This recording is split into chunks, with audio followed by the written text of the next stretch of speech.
வந்து கமல் சார் ஒரு கருத்தை சொல்லும்போது அது பெங்களூரில் என்ன பண்ணுறாங்க, தக் லைஃபுக்கு நாங்கள் வந்து படத்தை ரிலீஸ் பண்ண மாட்டோம். உடனே இப்போ நம்ம என்ன சகோதரர் சீமான் என்ன சொல்கிறாருங்க, நான் கேஜிஎஃப் படத்தை ரிலீஸ் பண்ண மாட்டேன்.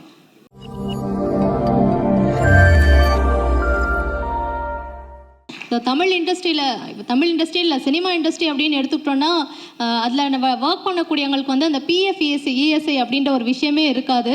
ஆனால் முதல் முறையாக பெப்சியில் இருக்கக்கூடிய அனைத்து சங்கங்களில் இருக்கக்கூடிய அத்தனை பேருக்குமே ஃப்யூச்சரில் அவங்க பொருளாதாரத்தில் சேஃபாக இருக்கணுன்றதுக்காக இந்த பிஎஃப் இஎஸ்ஐ அப்படின்ற விஷயத்தை வந்து கொண்டு வந்திருக்கக்கூடிய பெப்சி தலைவர் திரு செல்வமணி சார் அவர்களை வந்து பேசுமாறு கேட்டுக்கொள்கிறோம்.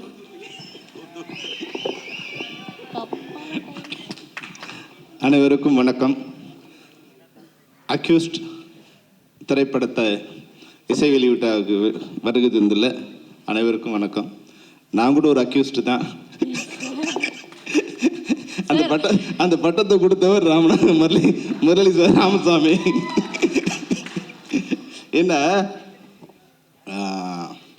50 வருஷத்துக்கு மேலே வந்து எந்த கட்சிக்காக பாடுபட்டாரோ அந்த கட்சியாலே அக்யூஸ்ட் ஆக்கப்பட்டவர் அழகப்பன். எந்த சங்கத்துக்காக 25 வருஷமா நான் டே நைட்டாக ஒர்க் பண்ணமோ அந்த சங்கத்தாலே இப்போ நான் அக்யூஸ்ட் ஆகி நிற்கிறேன். இப்போ வந்து எனக்கு வந்து நம்ம உதயா வந்து எனக்கு இன்விடேஷன் கொடுத்து வரும்போது நான் இன்விடேஷன் நினைக்கல. ஏன்னா டெய்லி வந்து தயாரிப்பாளர் சங்கத்துலேருந்து எனக்கு வந்து கோர்ட் நோட்டீஸாக வந்துட்டே இருக்கு.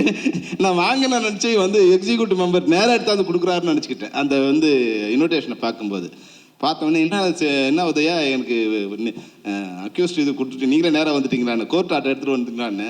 சார் இது இன்விடேஷன்னார். உண்மையாகவே வந்து அதை பார்க்கும்போது அதனோட உழைப்பு இருக்குங்களா. அதாவது வந்து நான் சொல்கிறேன், நேரம் வரும்போது நல்ல நேரம் வரும்போது நம்மளை சுற்றி நல்ல நண்பர்கள் வருவாங்க, கெட்ட நேரம் வரும்போது நம்மளை சுற்றி கெட்ட நண்பர்கள் வருவாங்க. நல்ல நேரம் வரும்போது நல்ல நண்பர்கள் வருவாங்க, கெட்ட நண்பர்கள் விலகுவாங்க. ஆனால் உங்களுக்கு இப்போ வந்து நல்ல நேரம் வந்திருக்கு. இப்போ நிச்சயமாக எல்லாருமே வந்து மேடையிலேருந்து இது அமையிறது இருக்குங்களா. சாதாரணமாக பேசும்போது படத்தை பற்றி பேசுவாங்க. உங்களோட டெக்னீஷியன்ஸ் எல்லாருமே அவங்க குடும்பத்தை பற்றி பேசுகிறாங்க. அவங்க குடும்ப உறுப்பினர்கள்லாம் வந்திருக்காங்க. இது ஒரு குடும்ப விழா மாதிரி இருக்குது. அது மட்டும் இல்லாமல் தமிழ் இண்டஸ்ட்ரி இருக்க எல்லாருமே வந்து இங்கே ஒரு குடும்பமாக அங்கே 1000 பிரச்சனைகள் இருந்தாலும் எல்லாரையும் ஒரு மேடையில் நிற்க வைக்கிறதுக்கு காரணம் உங்களுடைய நட்பு தான். அந்த நட்பு வந்து எங்கள் எல்லாரையும் இந்த ஒரு மேடை நிற்க வைக்குது. அந்த நட்பு ஒரு வேளை நமக்குள்ளே இருக்கிற பிரச்சனைகள் களையத்துக்கு ஒரு காரணமாக இருந்தால் கூட அதை நான் வந்து ஒரு பெரிய சந்தோஷமாக எடுத்துப்பேன். ஏன்னா அக்யூஸ்டுங்கிறது ஒரு தப்பான வார்த்தை இல்லை. முதல்ல வந்து அக்யூஸ்டுங்கிறது வந்து கன்விக்டட் தான் தப்பான வார்த்தை. அக்யூஸ்டுங்கிறது வந்து குற்றம் சாட்டப்பட்டவங்க. நாங்கள் குற்றம் ஏன்னா இன்னைக்கு ஆட்சியில் வந்து எல்லாருமே அக்யூஸ்டாக தான் இருந்திருக்காங்க. எல்லாருமேலும் குற்றம் சாட்டப்பட்டிருக்காங்க.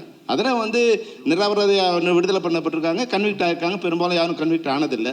அது மாதிரி வந்து உங்கள் படம் வந்து பார்க்கும்போது என்ன தோணுச்சுன்னா, ரொம்ப உதயாவோட ஒரு பெரிய ப்ளஸ் என்னென்னா எல்லா அவமானங்களையும் வந்து சாப்பிட்டுட்டு அப்படியே வந்து சிரித்த முகத்தோடு இருப்பார். எந்த அவமானமும் அவர் வந்து கஷ்டப்படுத்தவே படுத்தாது. எவ்வளோ வேணாலும் அவமானத்தை கொடுங்க சிரிச்சுட்டே இருப்பார். அவருக்கு வந்து எப்படி வந்து விக்ரமுக்கு வந்து ஒரு சேது படம் அமைச்சதோ அது மாதிரி வந்து உதயாவுக்கு வந்து இந்த படம் வந்து அமையுங்கிறது நான் வந்து ட்ரெய்லரை பார்க்கும்போது எனக்கு தோணுச்சு. அவ்வளோ பிரம்மாண்டமாக ஒரு பெரிய ஆக்ஷன் படத்தை பார்க்குற மாதிரி இருக்குது. பிரபு ஸ்ரீனிவாஸ் சொல்லும்போது 1.5 கோடியில் படம் எடுக்க சொன்னார். ஸ்டன் சில்வாவுக்கே 1.5 கோடி கொடுத்துருப்பீங்களா, எப்படி நீங்கள் வந்து 1.5 கோடியில் இந்த படத்தை எடுக்க முடியும் அப்படின்னு தோணுச்சு. அந்த பஸ் பார்க்கும்போது நான் சரி ஏதோ ஒரு கிராஃபிக்ஸில் பண்ணியிருப்பீங்கன்னு நினச்சேன் நான். ஏன்னா இந்த பட்ஜெட்டில் உங்களை வச்சு ஹீரோ வச்சு பண்ணும்போது அது பண்ண முடியாதுன்னு போது அப்புறம் யார் அதுதான் மேலே பார்த்தோம் டைட்டில் யாருக்காருன்னா ஸ்டன் சில்வா, அதெல்லாம் ஒத்துக்க மாட்டான்னு வரும்போது அவர் மேடையில் வந்து சொல்லும்போது தெரிஞ்சுது உண்மையாகவே வந்து எல்லா டெக்னீஷியனும் இது வந்து சிறப்பாக அமைஞ்சிருக்காங்க. ஒரு தயாரிப்பில் வந்து எல்லா டெக்னீஷியனும் நீங்கள் வந்து கொண்டு வந்து மேடையில் வந்து ஒரு கொடுத்துட்டிங்கன்னா அதுவே மிக பிரம்மாண்டமான வெற்றி கொடுக்கும். ஏன்னா நான் பிரபு கூட ஒர்க் பண்ணியிருக்காங்க, சீனிவாஸ் கூட. ஒரு 3 நாள் தான் நாங்கள் வந்து ஒரு மாலத்துக்கு சாங் போனோம். அதில் 3 சாங் எடுத்தோம். அவருக்கு கொரியோகிராஃபர் அவர் மட்டும்தான் வந்தார், அவர் அசிஸ்டண்ட் இல்லை, யாரும் இல்லை. அங்கே போன பிறகு இன்னொரு சாங் ரெடி பண்ணலாம்னா மியூசிக்கே இல்லாமல் சாங் எடுத்தார். அவ்வளோ பிரம்மாண்டமாக.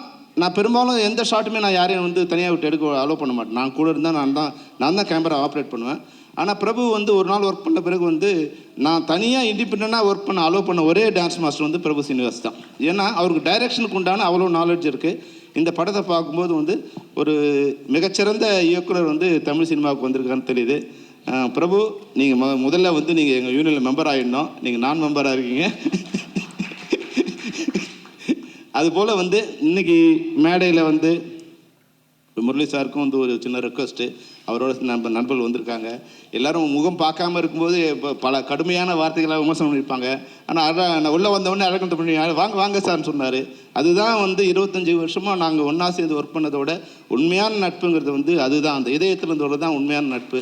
வார்த்தைகளில் வந்து முரளி சார் வந்து என்னைக்கு என்னை விமர்சனம் பண்ணியிருந்தா கூட நான் எனக்கு வருத்தப்பட்டதே இல்லை. ஏன்னா முரளி சாரோட இதயம் என்னன்னு எனக்கு தெரியும். அவர் வாய் சில நேரங்களில் வந்து சில வார்த்தைகளை வந்து அவர் இருக்கிற பொசிஷனுக்கு, அவர் இருக்கிற தலைமை பண்பு கேரக்டருக்கு அது மாதிரி சொல்லலாம். ஆனால் ஒரு காலத்திலும் நான் வந்து என்னை விட தமிழ் திரைப்பட தயாரிப்பாளருக்கு வேலை செஞ்ச, இல்லை அவரோட நலனை எண்ணி அவர்களுக்காக வேலை செஞ்ச ஒருத்தர் நீங்கள் வேறு யாரும் என்னை விட பெரிய ஆளாக நீங்கள் பெரிய ஆளுனா அதிகமாக ஒர்க் பண்ணவங்கள நீங்கள் வந்து உண்மையாக இருக்க முடியாது. ஏன்னா அவ்வளோ சின்சியராக தமிழ் இண்டஸ்ட்ரியில் ப்ரொடியூசர்ஸ் நல்லா இருந்தால் தான் இந்த இண்டஸ்ட்ரி நல்லா இருக்கும். ப்ரொடியூசர்கிட்ட தான் அனைத்து அதிகாரங்களும் இருக்கணும் அப்படிங்கிறத ஒரு முறையும் நான் வந்து வலியுறுத்திட்டே இருப்பேன். இன்றைக்கி நான் சொல்லும்போது இப்போது ஏற்கனவே வந்து ஒரு மறுசீரமைப்பு விதிக்கு வரும்போது ஒரு சின்ன ஒரு பாயிண்ட் வந்தது. அதாவது வந்து படத்தில் நடிக்கிற ஆர்டிஸ்ட்டோ இல்லை படத்தில் நடிக்கிற டெக்னீஷியனோ அந்த படத்தில் நடித்து முடித்து ரிலீஸ் ஆகிற வரைக்கும் பொதுவான கருத்துக்களை, அரசியல் கருத்துக்களை, மத சார்பான கருத்துக்களை, மொழி சார்பான கருத்துக்களை வெளியிடக்கூடாது அப்படின்னு ஒரு தீர்மானம் இருந்தது. அப்போ வந்த டெக்னீஷியன்ஸு, டைரக்டர் ஆகலாம் எதுக்குன்னா எங்கள் சுதந்திரம் பறிபோதே, எங்களோட இது கருத்தை சொல்லக்கூடாது, நாங்கள் என்ன அடிமைகளா? அப்படி இல்லை விஷயம். நீங்கள் ஒரு கருத்தை சொல்லும்போது அது சரியாக தவறான்னு பார்க்குறதில்ல. அவர் நடிகனா ஒரு தொழில்நுட்ப கலைஞராக நீங்கள் கருத்தை சொல்லும்போது அது உங்களை பாதிக்கிறது இல்லை, அது அந்த படத்தை பாதிக்குது. இப்போ ஒரு வகையில் வந்து கமல் சார் ஒரு கருத்தை சொல்லும்போது அது பெங்களூரில் என்ன பண்ணுறாங்க, தக் லைஃபுக்கு நாங்கள் வந்து படத்தை ரிலீஸ் பண்ண மாட்டோம். உடனே இப்போ என்ன சகோதரர் சீமான் என்ன சொல்கிறாருங்க, நான் கேஜிஎஃப் படத்தை ரிலீஸ் பண்ண மாட்டேன். இப்போது சினிமாவுக்குள்ளே அரசியல் வராமல் இருந்தால் சினிமா நல்லாயிருக்கும். சினிமா அது தன்னைத்தானே காப்பாற்றுக்கு. நீங்கள் உங்கள் வேலையை பாருங்கள்.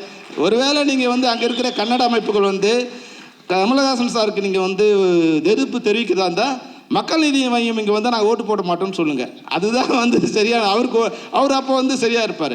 ஆனால் நீங்கள் தமிழ் படத்தை ரிலீஸ் பண்ண மாட்டோம், அங்கே இருக்கிறவங்க தமிழ் படத்தை ரிலீஸ் பண்ண மாட்டோம்னு சொல்கிறதும், பதிலுக்கு நீங்கள் எங்களை சப்போர்ட் பண்ணுறதை நினச்சி நான் கன்னட படத்தை ரிலீஸ் பண்ண மாட்டேன்னு சொல்கிறதும் இன்னும் பிரிவினை தான் அதிகமாக்குமே தவிர வந்து அது ஒற்றுமையை வளர்க்காது. ஒருவேளை இங்கே இருக்குன்னு சொன்னால் தக் லைஃப் வந்து கன்னடாவில் ரிலீஸ் பண்ணுவேன், கர்நாடகாவில் ரிலீஸ் பண்ணுவேன் அப்படிங்கிற நான் இது சொன்னால் அது நல்லாயிருக்கும். எப்பவுமே அரசியல் வந்து மனிதர்களை பிரிக்கும், சினிமா வந்து மனிதர்கள் ஒன்று சேர்க்கும். இங்கே சினிமாவில் வந்து ஜாதி, மதம், மொழி, இப்போ பாருங்கள் பல்வேறு, இப்போ கன்னடாவில் வந்து ஹீரோயின் வந்திருக்காங்க, கேரளாவில் வந்து ஹீரோ வந்திருக்காரு, பல்வேறு மொழியிலேருந்து பல்வேறு மதங்கள் வந்திருக்காங்க. தமிழ்நாடு வந்து பெரும்பாலும் எல்லாரையும் வந்து ஒரு அரவணைச்சு போகிற இது. இந்த இடத்துல வந்து அரசியல்வாதிங்க அரசியல் மட்டும் பண்ணிட்டு இருந்தால் போதும். தமிழ் சினிமாவில் ஏற்கனவே நிறைய பாலிடிக்ஸ் இருக்குது. நீங்கள் வேறு பொலிட்டிஷியன்ஸ் உள்ளே வந்துட்டிங்கன்னா இந்த சினிமா இன்னும் மோசமான நிலைமைக்கு போய்டும். அதனால் எங்களோட வேண்டுகோள் என்னென்னா, குறிப்பு ஏற்கனவே நாங்கள் வந்து நடிகர்களுக்கோ இல்லை மற்ற தொழில்நுட்ப கலைஞர்களுக்கோ ஒரு வேண்டுகோள் கொடுத்துருக்கோம். தயவு செய்து உங்களோட கருத்துக்களை படம் முடிஞ்ச பிறகு நீங்கள் சும்மா இருக்கும்போது இல்லை அரசியலுக்கு போயிடுங்க. மொத்தமாக எங்கள் சினிமாவில் இருந்துட்டு சொல்லும்போது சினிமாவும் பாதிக்குது. அது ஒரு ப்ரொடியூசர் பண்ணும்போது ப்ரொடியூசர் ஒரு தப்பு பண்ணல. இப்போ ஒரு இதே படம் ஒரு வேளை கமலஹாசன் சாராக இருந்தால் சமாளிக்கலாம், வேற ஒரு ப்ரொடியூசராக இருந்தாங்கன்னா அந்த படம் அங்கே ரிலீஸ் பண்ணால் இன்றைக்கி வந்து மிகப்பெரிய ஒரு பார்ட் வந்து ரிலீஸ் பண்ண முடியாமல் போகிற ஒரு சுச்சுவேஷன் வருது. இன்றைக்கி வந்து சமூகம் எப்படி இருக்குன்னா ஒரு கொந்தளிப்பான சூழ்நிலை இருக்குது. எங்கே சண்டை போடலாங்கிற மாதிரி காத்துக்கிட்டு இருக்காங்க. அதனால் வந்து இது போல விதிகளில் முரளி சாருக்கு தெரியும். உண்மையாகவே வந்து டைரக்டர் பேசும்போது சொன்னார், இப்போ உதயா பேசும்போது சொன்னாங்க, ஒரு பட்ஜெட் போட்டு வந்து ஒரு பிளான் பண்ணி இந்த படத்தை பண்ணியிருக்கணும். தமிழ் சினிமாவில் இது வரைக்கும் கேஆர் சார் இருக்காங்க, பல்வேறு முறைகள் நம்ம முயற்சி பண்ணியிருக்கோம். நாங்கள் வந்து டைரக்டர்ஸ் யூனியனில் டைரக்டர் கையெழுத்து வாங்கியிருக்கோம். நீங்கள் போட்ட பட்ஜெட் படி, நீங்கள் போட்ட பிளான் படி படம் முடிக்காமல் எக்ஸஸ் பண்ணிங்கன்னா உங்கள் சம்பளத்துலேருந்து நாங்கள் பிடிச்சிப்போம் அப்படின்னு தயாரிப்பாளர்கிட்ட கையெழுத்து போட்டு கொடுத்துருக்கோம். நாங்கள் இது வந்து இந்த 50 வருஷ சினிமாவில் நடக்காத ஒரு விஷயம். இதுக்காக பல்வேறு முயற்சிகள் எடுத்து தமிழ் சினிமாவும் தமிழ் திரைப்பட தயாரிப்பாளர்களும் நல்லா இருக்கணும்னு நாங்கள் பல்வேறு விதமாக முயற்சி எடுத்துகிட்ருக்கோம். இந்த நேரத்தில் வந்து முரளி சார் இருக்கிறதாலும், முரளி சார் கூட இருக்க அவங்க நண்பர்கள் இருக்கிறதாலும், அழகன் தமிழ்மணியோ, கமலக்கண்ணனோ, செந்தாமரையோ, நம்ம பன்னீரோ எல்லோரும் இருக்கீங்க. நீங்கள் வந்து அதாவது ஒரு பிரச்சனையை வரும்போது நம்ம வீட்டில் கூட பிரச்சனை இல்லாமல் எந்த வீடும் இருந்ததில்லை. அந்த பிரச்சனையை வந்து எப்படி சால்வ் பண்ணலாம் நினச்சா அது நல்லாயிருக்கும். ஆனால் பிரச்சனை வரும்போது ஒரு தயாரிப்பாளர் திருப்பதி பிரசாத் கிட்ட சொன்னோம், சார் வந்து இது மாதிரி வந்து நீங்கள் லெட்டர் கொடுக்கணும் சார். என்ன சார் 6 மாதத்துக்கு முன்னாடி நீங்கள் தானே சொன்னீங்க ப்ரொடியூசர் கவுன்சில் லெட்டர் இருந்தால் தான் ஷூட்டிங் வருவோன்னு சொன்னீங்க, இன்றைக்கி ப்ரொடியூசர் கவுன்சில் ஒர்க் பண்ண மாட்டேங்கிறீங்க. அதே மாதிரி தான் சூழல் வந்து அன்றைக்கி எந்த கட்சிக்காக வேலை செஞ்சு அதே கட்சியால் வந்து கைது செய்யப்பட்டவர் அழகப்பன், அது மாதிரி எந்த சங்கத்துக்காக வேலை செஞ்சோமோ அதே சங்கம் வந்து எங்களை பயன்படுத்திக்கல, எங்களுக்கு முரண்பாடான நிலையில் இருக்காங்க. அது சரி பண்ணால் இந்த இண்டஸ்ட்ரி நல்லா இருக்கும்னு சொல்லியிருக்கேன். பல மேடையில் சொல்லியிருக்கேன். இன்னைக்கு முரளி சார்கிட்டையும் வேறு மேடையில் வச்சே சொன்னேன். அன்றைக்கி கேஆர் சார் இருக்கும்போது சொன்னேன், சார் இது வந்து ஒரு சின்ன சின்ன பிரச்சனை இருக்கும். இந்த பிரச்சனைகளுக்கு வந்து ஆப்ரேஷன் தேவையா இல்லை வந்து சொல்யூஷன் கொடுக்கறது வந்து மருந்து தேவையா நீங்கள் முடிவு பண்ணீங்க. அந்த வகையில் முரளி சாருக்கும் இந்த மேடையில் வந்து ஒரு ரெக்வஸ்ட்டு. அதனால் நான் என்ன சொல்ல வர விரும்புனா, எந்த வகையான பிரச்சனையாக இருந்தாலும் உங்களோடு பேசி அந்த பிரச்சனையை சுமூகமாக தீர்க்கவே சம்மேளனம் விரும்புகிறது. அது இந்த மேடையில் சம்மேளனத்தின் சார்பாக தயாரிப்பாளர் சங்க தலைவர் நண்பராக இல்லை, தயாரிப்பாளர் சங்க தலைவராக உங்களுக்கு என்னுடைய வேண்டுகோளை வைக்கிறேன். இந்த மேடையை கொடுத்த நம்ம உதயாவுக்கு என்னுடைய மிகப்பெரிய வாழ்த்துக்கள், நன்றி. ஏன்னா அந்த மேடையை நான் பயன்படுத்துறதுக்கு ஒரு காரணமாக இருந்தது. காலதாமதமாகிடுச்சு, இல்லை நிறைய விஷயங்கள் இருக்குது. ஆனாலும் இந்த படம் நிச்சயமாக உதயா உங்களுக்கு வந்து இந்த படம் வந்து ஒரு சேது போல் அக்யூஸ்டு வந்து 25 வருஷம் நீங்கள் சொல்லக்கூடாது இப்போ, ஏன்னா அவ்வளோ சீனியராக நினைப்பாங்க. இப்போ தான் நியூ ஃபேஸுங்கிற மாதிரி தான் உங்களோட வந்து அப்போ நியூ ஃபேஸுங்கிற மாதிரி தான் உங்களை இன்ட்ரடியூஸ் பண்ணணும். ஏன்னா உங்களுக்கு இது முதல் படம் மாதிரி தான் எனக்கு தெரியுது. அவ்வளோ அழகாக எல்லாமே சிறப்பாக செட் ஆகிருக்கு. இதனோட ஒர்க் பண்ண கேமராமேன் வந்தவொடனே லைட் அப்படி வச்சார், கண்ணை மூடினார். அப்போ அவர் தெரியணும், ஆர்டிஸ்ட்டுக்கு போட்டு நீங்கள் லைட்டை கொளுத்தும் போது ஆர்டிஸ்ட்டு எவ்வளோ கஷ்டப்படுவாங்க. கைத்தட்டு வர்றாரு டேனி. அதுபோல் எல்லாருமே வந்து பேசின நம்முடைய ஆர்ட் டைரக்டருக்கு ரொம்ப சந்தோஷம். உங்களுடைய சத்தியமங்கலத்துக்கு நாங்கள் வந்திருக்கோம். வரும்போது அந்த காட்டுக்குள்ளே மாட்டிக்கிட்டு நாங்கள் படாத பாடு போட்டோம். ஆனால் சத்தியமங்கலத்துலேருந்து ஒரு ஆர்ட் டைரக்டர் எங்கள் படத்தை பார்த்து இன்றைக்கி மேடையில் வந்து நிற்கிறார் சொல்லும்போது நிச்சயமாக உண்மையை வந்து எனக்கு ரொம்ப சந்தோஷமாக இருந்து. பல புதிய இளைஞர்கள் வந்துக்கிட்டே இருப்பாங்க. சினிமாங்கிறது வந்து புதிய ரத்தங்கள் வரும்போது தான் இது வந்து ஓடுகிற நதியாக இருக்கும். அதனால் உங்களை போன்ற இளைஞர்கள் வந்துக்கிட்டே இருக்கணும். பிரபு சீனிவாசோ இல்லை வந்து ஏஎல் உதயாவோ நம்மளுடைய கேமராமேன் எல்லாருமே ஒரு நல்ல யூனிட் அமைஞ்சிருக்காங்க. அது போல் வந்து நம்மளுடைய மியூசிக் டைரக்டர் முன்னாடி ஒரு படம் பார்த்தா இருக்குது, அதனோட ரீ ரெக்கார்டிங் பார்த்து சொன்னேன் அவருக்கு வந்து நீங்கள் வந்து தமிழ் சினிமாவோட மிக முக்கியமான இசையமைப்பில் ஆக போகிறீங்கன்னு அவருக்கு சொன்னேன். அவர் இன்றைக்கி அடுத்த படமாக நிழற்கொடைக்கு அப்புறமா நான் வந்து இப்போது அக்யூஸ்டில் பார்க்குறேன். அதோடைய ரீ ரெக்கார்டிங் உண்மையாகவே இளையராஜா சாருக்கு அப்புறமா ரீ ரெக்கார்டிங்கு அவ்வளோ பிரம்மாண்டமாக வந்து அவ்வளோ அழகாக கொடுத்தது வந்து நம்மளுடைய மியூசிக் டைரக்டர். அவருக்கு என்னுடைய வாழ்த்துக்கள். அனைவரும் சிறப்பாக வாழ, இந்த படம் வெற்றியடைய என்னுடைய வாழ்த்துக்கள். நன்றி, வணக்கம்.